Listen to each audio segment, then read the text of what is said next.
बिस्मिल्लाहिर्रहमानिर्रहीम। अस्सलाम वालेकुम। आज हम आपके लिए बना रहे हैं मज़ेदार सी बीफ बिरयानी।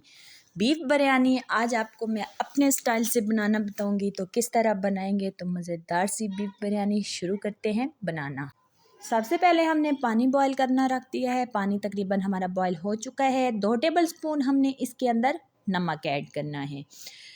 नमक ऐड करने के बाद उसके बाद हमने जो इसमें लौंग ऐड करने हैं, ज़ीरा ऐड करना है और हमने दालचीनी ऐड करनी है, ठीक है। और साथ ही चावल ऐड कर देने हैं। इधर हमने घी को गरम करना शुरू कर दिया है। प्याज ऐड कर दिए हैं। प्याज़ों को हल्का ब्राउन करके और हमने इसमें डाल दिया है टमाटर। टमाटर के बाद हमने 1 टेबलस्पून भर के रेड मिर्ची ऐड की है, हल्दी ऐड की है 1/2 टेबलस्पून और साथ ही नमक ऐड कर लिया है 1/2 टेबलस्पून। अच्छे तरीके से मसाले को भूनने के बाद हमने इसमें बीफ ऐड कर दिया है। बीफ जो है वो हमने बॉईल कर लिया था और अभी हम इसको भूनेंगे। और साथ ही हमने 2-3 आलू थे वो ऐड किए हैं और बिरयानी मसाला जो है वो हम इसके अंदर ऐड करेंगे और इसको भून लेंगे। जब अच्छे तरीके से ये भून जाएगी तो देख सकते हैं आप, तो आधी मैंने ग्रेवी निकाल ली है और ये जो चावल बॉईल किए हुए हैं वो हम इसके अंदर डाल देंगे।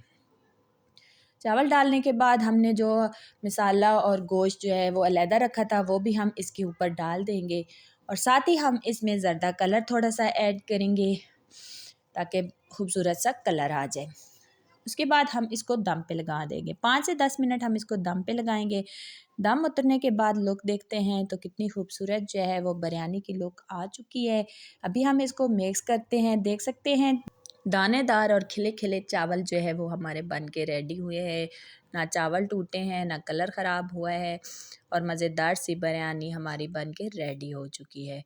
तो उम्मीद करती हूँ ये मज़ेदार सी रेसिपी आपको पसंद आएगी। अगर पसंद आए तो वीडियो को लाइक करें, शेयर करें, चैनल पे नए हैं तो उसको सब्सक्राइब कर दें, बेल आइकन को दबाएं ताकि हर आने वाला नोटिफिकेशन आप तक पहुंच सके। तो ओके जी, ज़रूर ट्राई कीजिएगा। मिलते हैं नेक्स्ट वीडियो में, तब तक के लिए अल्लाह हाफिज़।